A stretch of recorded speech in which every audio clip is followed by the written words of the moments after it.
आणि मग चर्चा सुरुवात झाली की सगळ्या खासदारांची मीटिंग बोलवा का, तर मोरारजी देसाईला असणारा पार्टीतून हाकल. मोरारजी देसाईच्या लक्षात आलं की कमिशन नेमलं नाही तर आपलं पंतप्रधान पद जाईल. तेव्हा पंतप्रधान पद राहण्यासाठी मंडळच्या अध्यक्षतेखाली कमिशन नेमलं. त्यांनी अहवाल दिला आणि तो अंमलबजावणी करायला 1990 साल उघडलं. हे आपण लक्षात, 10 वर्ष तो अहवाल तसाच्या तसा पडून राहिला. सत्तेत बदल झाला, सत्तेत बदल झाला. 89 मध्ये ज्या लोकसभेच्या निवडणुका झाल्या त्या निवडणुकीमध्ये विश्वनाथ प्रताप सिंगांची असणारी जनता दल जे आहे ते निवडून आलं आणि त्यांनी हा निर्णय घेतला की आपलं सरकार टिको न टिको. का भारतीय जनता पक्ष विरोधात होतं, जे आजही आपल्याला दिसते, नवीन काहीच नाहीये. आपलं सरकार टिको या न टिको, पण या देशामध्ये जे आश्वासन घटना स्वीकारताना देण्यात आलं होतं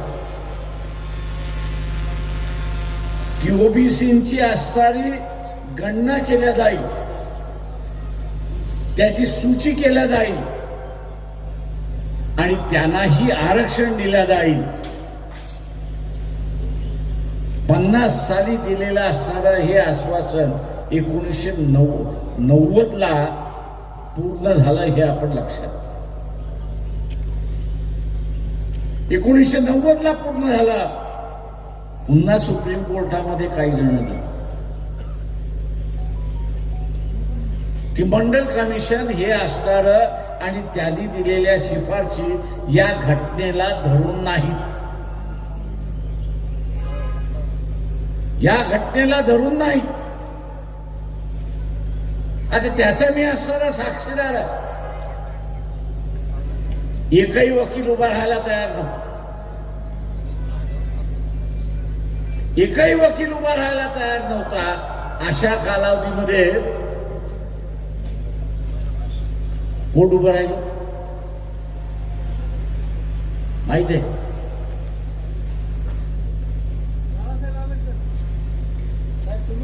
अशा कालावधीमध्ये एकच वकील उभा राहिला आणि तोही सिंधी समाजाचा. नाव लक्षात आलं असेल. आणि त्यांनी 36 वकिलांच्या विरोधात एकटा लढला आणि मंडल ज्या शिफारशी आहेत या घटनेअंतर्गत कशा आहेत हे त्यांनी सिद्ध केलं. आणि कोर्टाने 13 इंदिरा सायनीच्या नावाने असणारं ते जजमेंट आहे, 13 जजने असणारा मग निर्णय दिला की ह्या मंडल कमिशनच्या शिफारशी घटनेशीर आहेत अशी असणारी परिस्थिती.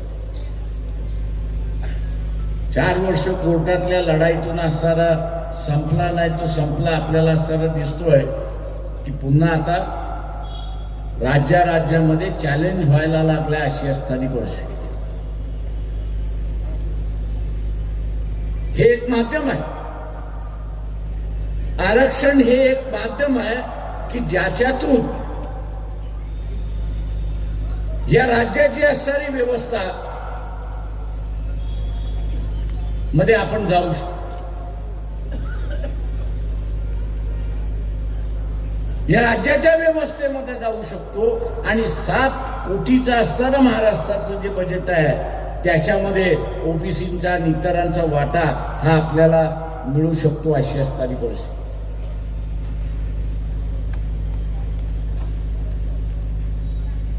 आज कुठलाही केंद्रीय मंत्री घ्या, राज्यमंत्री घ्या, राज्यातला मंत्री घ्या, वसंतदादांच्या कालावधीमध्ये मी आज एक छोटीशी पुस्तिका काढली होती साखर कारखान्यांच्या विरोधात की 2 लाख रुपयाचा भ्रष्टाचार प्रत्येक कारखाना करतो.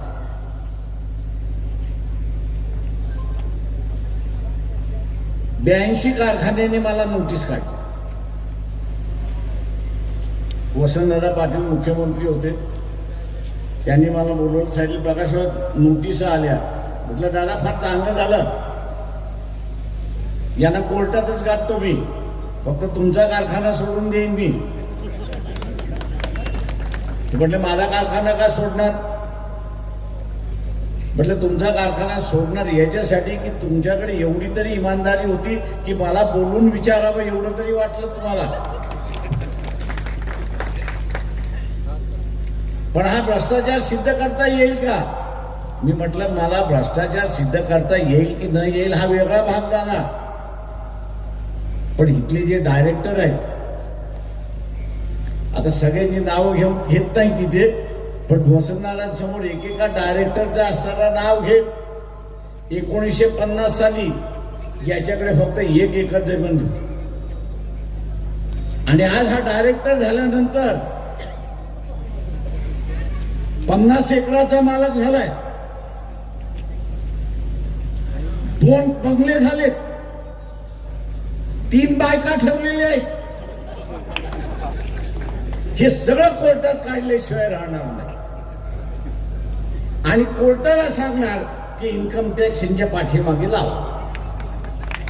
मला म्हटलं तर फार 6 महिने सजा होईल, आरामात जाऊन 6 महिने जेलमध्ये राहील.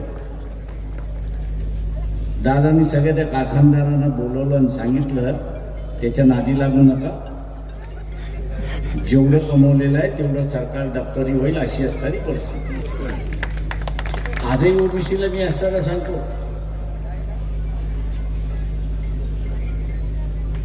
की चोरांचं सरकार तुमच्या भल्याचं सरकार. तुम्हाला भल्याचं सरकार करायचं असेल तर स्वतःहून सत्तेवरती त्या ठिकाणी बसतात.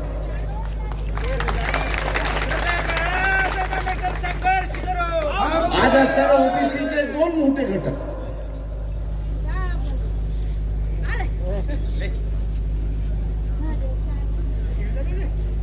एक धनगर हटक समाजातला असणारा ओबीसीतला मोठा घटक आणि बंजारातला असणारा सगळ्यात मोठा घटक.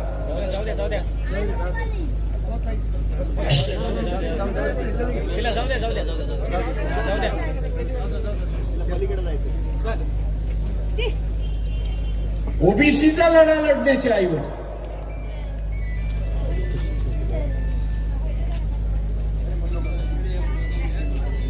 ओबीसीचा लढा लढण्याच्या ऐवजी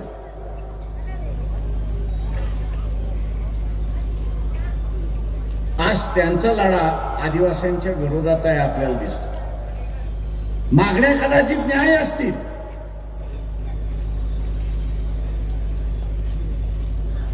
पण 86 ट्रायबल खासदार आणि 27 आमदार महाराष्ट्रातले. धनगरांनाही सांगतो आणि बंजारांनाही सांगतो, तुमचा लढा ते कधी यशस्वी होऊ देणार नाही. यशस्वी कधी होऊ देणार नाही. एकदा धनगरांचा निर्णय घेण्याचं सरकारने ठरवलं, हे सगळे आदिवासी खासदार आदिवासी आमदार एकत्र आले आणि त्यांनी सांगितलं तुम्ही निर्णय तर घ्या, आम्ही तुमचं सरकार पाडल्याशिवाय राहणार नाही हे लक्षात. आणि 26 आमदार हे सरकार खालचं पाडू शकतात आणि 86 खासदार वरचं सरकार पाडू शकतात. सरकार पाडण्याची ताकद त्यांच्याकडे असेल तर न्याय कुठून मिळणार? म्याटकर धनगर आणि बंजारा या दोघांना असणारा आरक्षणाचा लढा आहे, तो आदिवासींमधून मिळाला काय किंवा ओबीसी मधून मिळाला काय फरक काहीच पडत नाही त्या ठिकाणी. आरक्षण मिळालं पाहिजे अशी असणारी परिस्थिती आहे. बाजूचं असणारं तेलंगणा हे राज्य आहे.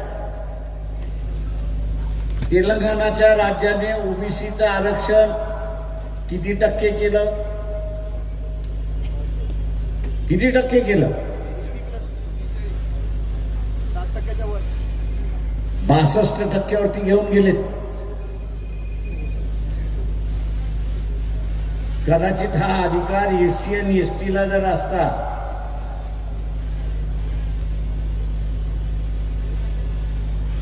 तर त्यांनी असताना या देशामध्ये रान पेटवलं असतं, जाळपोळ केली असती, लुटमार केली असती, आमदार खासदाराला मारला असता आणि सरळ सांगितलं आम्हाला 15% नको, आम्हाला 25% पाहिजे.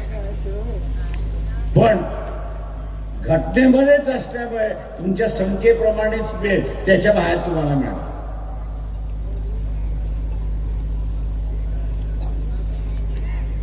बंजारा असेल, धनगर हटकर असेल, याला आव्हान आहे, जरांगेला बाजूला ठेवा, देवेंद्र फडणवीसच्या खुर्चीमध्ये बसा आणि देवेंद्र फडणवीसच्या खुर्चीमध्ये बसल्यानंतर हे 27%चं 62% करू शकता की नाही याचं फक्त उत्तर स्वतःलाच द्या. 62% करू शकता की न करू शकता? आज शिक्षणातलं आरक्षण जे आहे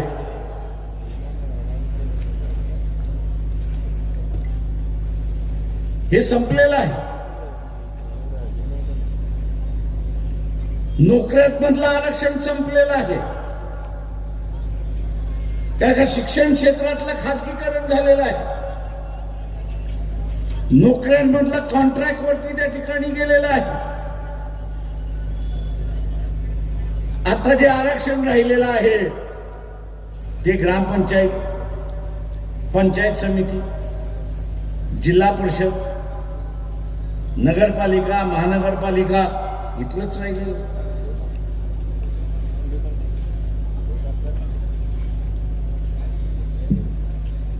शिक्षणातलं आरक्षण आणि नोकऱ्यातलं आरक्षण हे पुन्हा प्रस्थापित करायचं असेल तर ओबीसीने सत्ता स्वतःच्या हातामध्ये घेतली पाहिजे, हे लक्षात घ्या. तरच इथला बदल होऊ शकतो, नाही तर अजिबात बदल होणार नाही.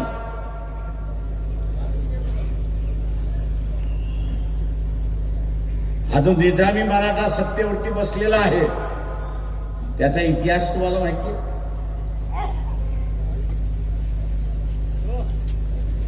अजिबात इतिहास माहिती नाही.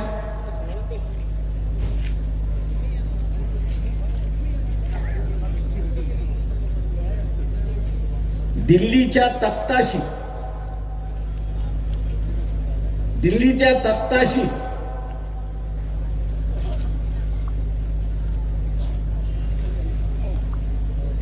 पेशवाईची किती वेळा लढाई झाली?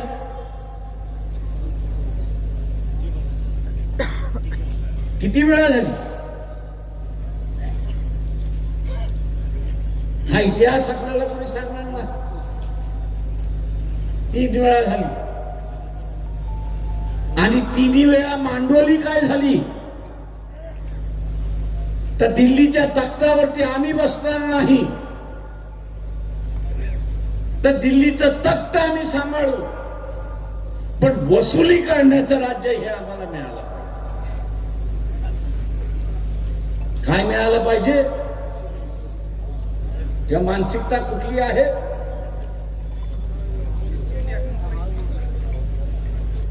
आता ईस्ट इंडिया कंपनीची मालकी आहे, मानसिकता असेल तर तुम्हाला न्याय कुठून मिळणार?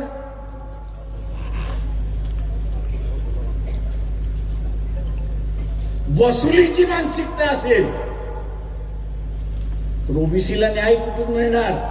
तर वसुलीचं जे आहे, ओबीसीतलं सुद्धा जे आहे ते काढून घ्या, कारण का वसूल करायचा. आणि म्हणून बाबासाहेब नेहमी म्हणत असत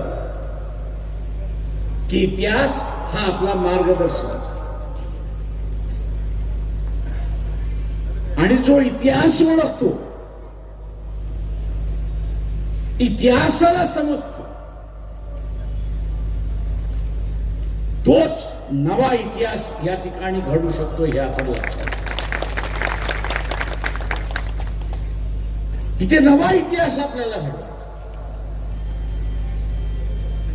नवा इतिहास काय घडवायचा आहे, हाकेने सांगितल्याप्रमाणे इथला लोहारातला असेल, कुंभारातला असेल, नाव्यामधला असेल, हा आमदार झाला पाहिजे. पण आजही आपण बघितला तर धनगरामधला असेल, माळ्यांमधला असेल, हा असताना खासदार झालेला नाही अशी असणारी परिस्थिती. फक्त छगन भुजबळ एकदा सोडले तर उरलेलं नाही.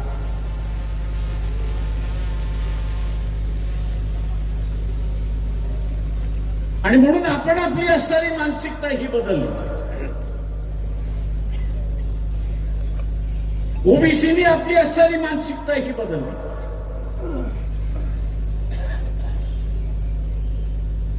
धर्माच्या नावाखाली आज भारतीय जनता पक्ष काय म्हणताय की धर्म संकट मध्ये आलाय, हिंदू संकटात आलाय. अरे भोसडीच्या सत्ता तुमची आहे ना रे. आणि कुठं संकटात आलंय?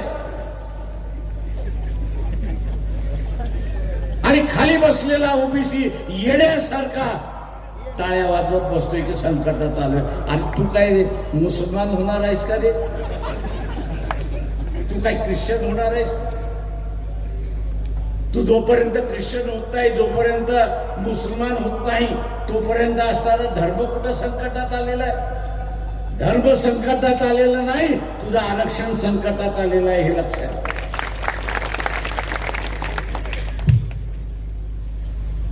एका मुसलमानाला पकडायचं, कुडाळीने तलवारीने त्याचे एवढे तुकडे तुकडे तुकडे तुकडे तुकडे तुकडे करायचे की खेमा करून टाकायचा आणि त्याचा व्हिडिओ काढायचा, दाखवून द्यायचा. आणि मग आपल्याला असं वाटतं काय मुसलमानाला मारलं. अरे एक मुसलमान मेलाय, उरलेले सगळे जिवंत आहेत ना. एक मुसलमान मेलेला आहे, उरलेले सगळे जिवंत आहेत ना. कारवाई कुठे?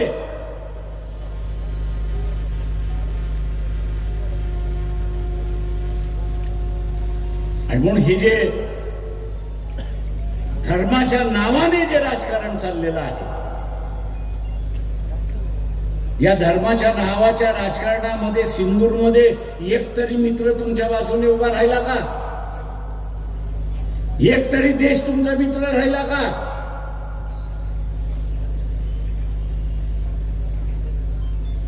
हे उद्याचा असणारा खापर कोणावरती फुटणार आहे, तो ओबीसी वरती फुटणार आहे हे लक्षात घ्या.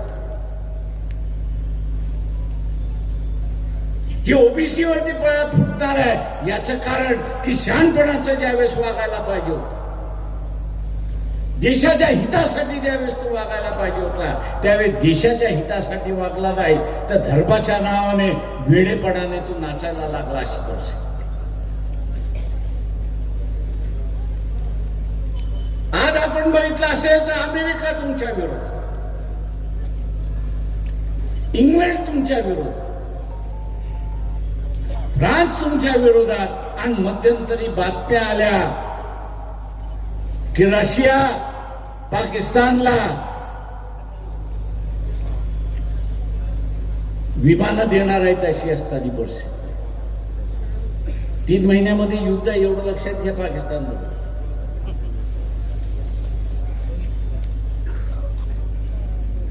3 महिन्याचे युद्ध आहे. तुम्ही हारलात तर राज्य कोणाचं होणार? तुम्ही हारलात तर राज्य कोणावरती आहे? मी इथल्या ओबीसीना विचारतो, राज्य कोणाचं येणार तुम्ही हारलात तर?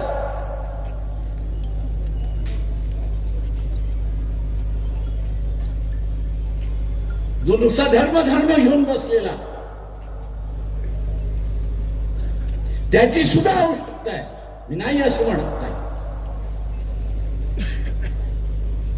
धर्म हा माणसाला मनशांती देतो, पण इथे असताना सुरक्षितता आणि पोटाचा प्रश्न सोडवायचा असेल तर तो राजकारणच देतो, हे आपण लक्षात घ्या. आणि त्याच्यापासूनच ओबीसी फारकत निघतो, त्याच्यापासूनच तो असताना फारकत घेतो. 17 देश आणि एक तुम्ही, जिंकेल कोण?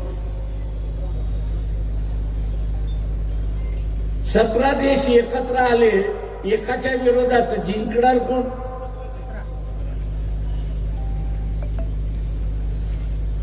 आणि हे झालं का? ते इथल्या सगळ्या ओबीसीने पहिल्यांदा विचारात घेतलं पाहिजे की ही परिस्थिती आली का? ही परिस्थिती आली का? मागच्या विधानसभेमध्ये ओबीसीवरती हल्ले झाले, लोकसभेनंतर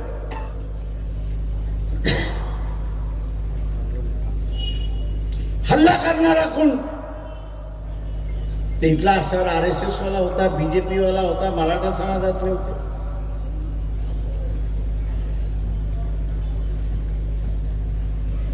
आम्ही मतदान दिलं कोणाला? कोणाला दिलं आम्ही? कोणाला दिलं?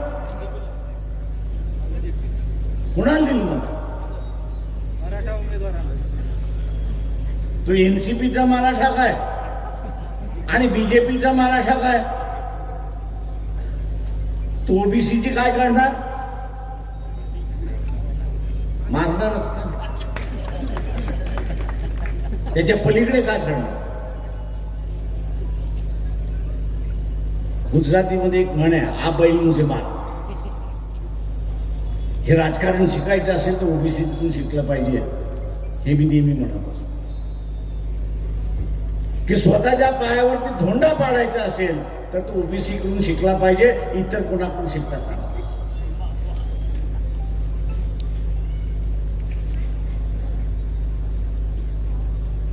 एका काळी इमर्जन्सीच्या कालावधीमध्ये बरुआ नावाचा असणारा काँग्रेसचा अध्यक्ष होता. बरुआ नावाचा असणारा अध्यक्ष होता आणि त्यांनी एक घोषणा केली, इंडिया इज इंदिरा आणि Indira is India. Indira is India आणि इंडिया इज इंदिरा असं त्यांनी स्लोगन केलं. लोक म्हणाले, बेट्या तू ये इलेक्शन मध्ये, आम्ही तुला बघतो. वर्षभरानंतर इलेक्शन झालं आणि काँग्रेसला 71चं युद्ध जिंकल्यानंतर सुद्धा पाकिस्तानचे एक तुकडे 2 तुकडे करून टाकल्यानंतर सुद्धा त्याच इंदिरा गांधीला पुन्हा लोकांनी असताना हरवलं आणि सांगितलं की लोकशाही हीच या देशातला मार्ग आहे, इथे असताना व्यक्ती चालणार नाही. आज तुम्ही मोदीचं डोकं फिरवलेलं आहे, तो वेडापिसा झालेला आहे. तो असं म्हणतोय की मी जगाचा आता विश्वगुरु झालेला आहे आणि मी जगाचा विश्वगुरु झाल्यामुळे मला उरलेल्या सगळ्या राष्ट्रपतीने सलाम ठोकला पाहिजे. त्याची ही जी आम भावना, त्याची ही जी मगरुरी आहे, त्या मगरुरीमुळे अमेरिकाही विरोधात घेतली, इंग्लंडही विरोधात घेतला, रशियाही विरोधात चाललेला आहे आणि एक मित्र राहिला नाही अशी परिस्थिती आहे. आता मला सांगा, मोदीला वाचवायचं की देशाला वाचवायचं? मग भारतीय जनता पक्षाचं ह्या लोकसभेच्या ह्या स्थानिक स्वराज्याच्या निवडणुकीमध्ये काय केलं पाहिजे? काय केलं पाहिजे? टोपलीवाले बोलतच नाहीये, मला ओबीसी वाल्यांचा आवाजच येत नाहीये.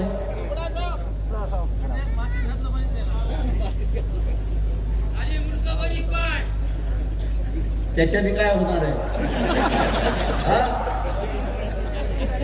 जिथं लढायचं तिथं लढायचं नाही, जिथं पाय घालायचं तिथं पाय घालायचं नाही, आणि भोवतीकडेच पाय घालून आपल्याला लोक यायचं.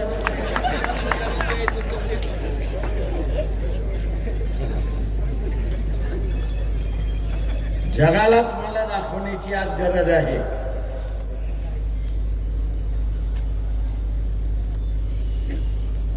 इथल्या जगाला दाखवण्याची गरज आहे की भारतातला नागरिक हा देशाला मानतो, तो कुठल्या व्यक्तीला मानत नाही, हे आपण लक्षात घ्या. भारताचा नागरिक देशाला मानतो, कुठल्या व्यक्तीला मानत नाही. आज बरीच लोक आलीच नाहीत, सगळ्यांचे मला टेलिफोन आले, प्रकाश पुढच्या वेळेस आपण एकत्र येऊ. मी त्यांना म्हटलं आभारी.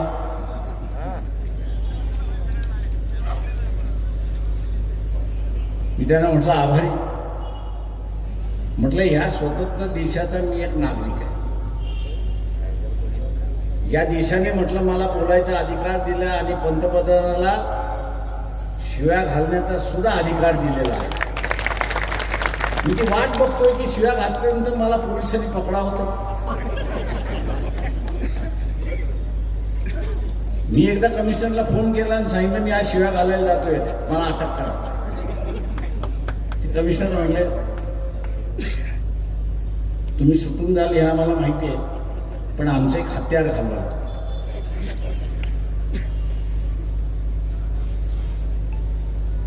तुम्ही आमचे हत्यार घालणार का? म्हटलं तो माझा नोकर आहे, त्या नोकराला मी शिव्या घालण्याचा म्हटलं माझा अधिकार आहे, आणि त्याला असं वाटतं की मी शिव्या घालू नये तर त्यांनी राजीनामा द्यावा आणि जावा. मी कशाला शिव्या घालू? लोकशाहीच्या ह्याच्यामध्ये सर्व लोकांना राज्य करता येत नाही, म्हणून आपण एक प्रतिनिधी निवडू. म्हटलं त्या प्रतिनिधीने वागायचं कसं, तर संविधानाच्या घटनेच्या आतमध्ये राहून त्यांनी वागायचं आहे, त्याला अधिकार दिलेला आहे.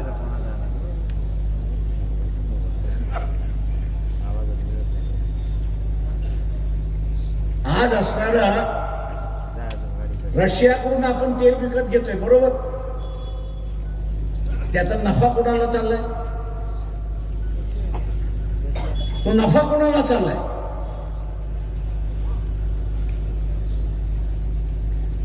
कुणाला नफा चाललाय तुम्हाला माहिती आहे?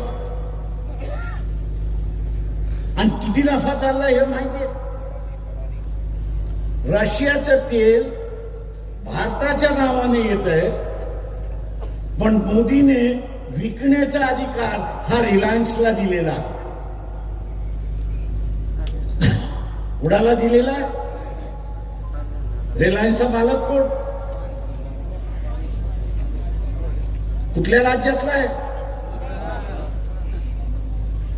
मोदी कुठल्या राज्यातला आहे?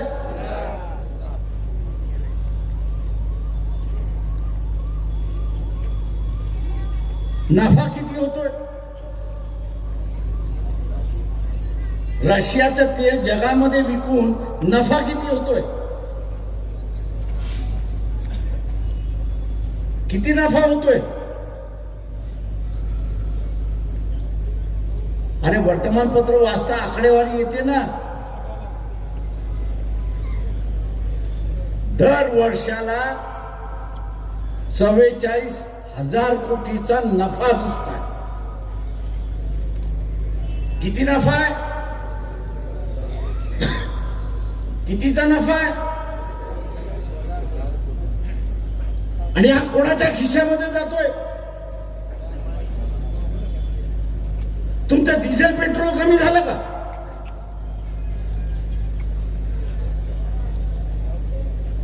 म्हणजे अंबानीच्या खिशामध्ये किती कोटी जातात दरवर्षी? आणि महाराष्ट्रामध्ये या अधिक पावसामुळे जे नुकसान झाले ते किती कोटीचं आहे? किती कोटीचं आहे? 31,000.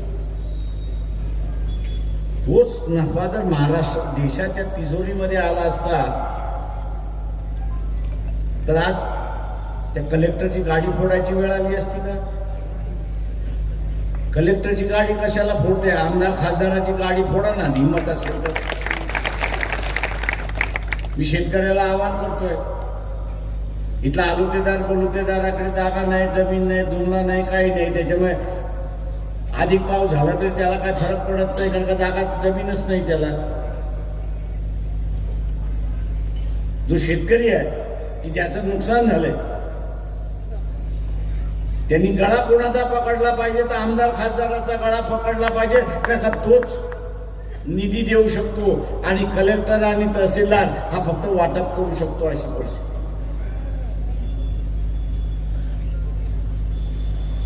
आणि म्हणून मित्रो, इथल्या ओबीसीनं माझं असणारं आव्हान आहे,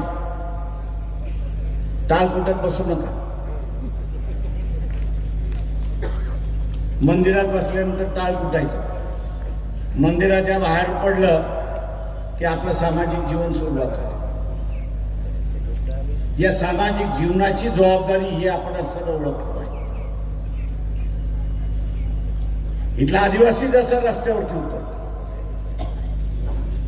इथला एससी जसा रस्त्यावरती उतरतो, किंवा इथे असणारा जरांगे पाटलांच्या नावाने असणारा आरक्षण पाहिजे म्हणून असणारा जो उतरतो, त्या पद्धतीने ओबीसी का उतरतो? स्वतःच्या अधिकारासाठी स्वतःलाच लढावं लागणार. आता कुणी लढणार?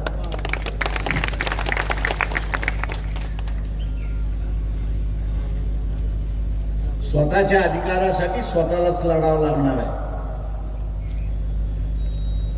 आणि स्वतःला लढावं लागणार असेल तर आपल्याला असणारं झळ ही सुद्धा सहन करावी लागते. आणि म्हणून खुणगाट बांधा. काय खुणगाट बांधा? तर माझं मत हे ओबीसीलाच जाईल. माझं मत हे ओबीसीलाच जाईल. तो हारो की जिंको, तो नसेल ते एससीला जाईल, ट्रायबलला जाईल, मुसलमानांना जाईल. पण ज्यांनी माझी वाट लावली त्याला माझं मतदान जाणार नाही. हे खुणगाट त्या ठिकाणी बांधलं.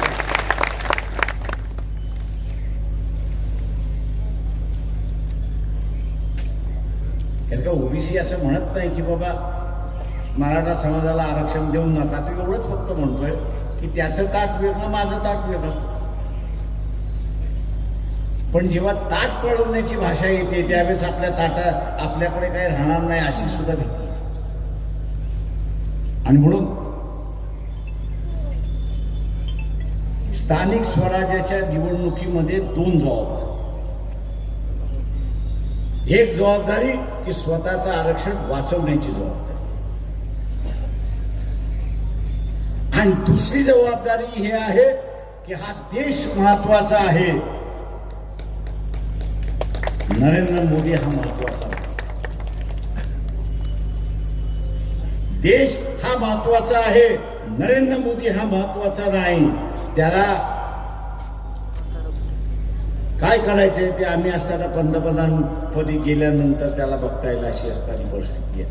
या दोन जबाबदाऱ्या आपण पार पडाल या अपेक्षा मी बाळगतो आणि आपली सगळ्यांची रजा घेतो. जय भीम, जय ओबीसी.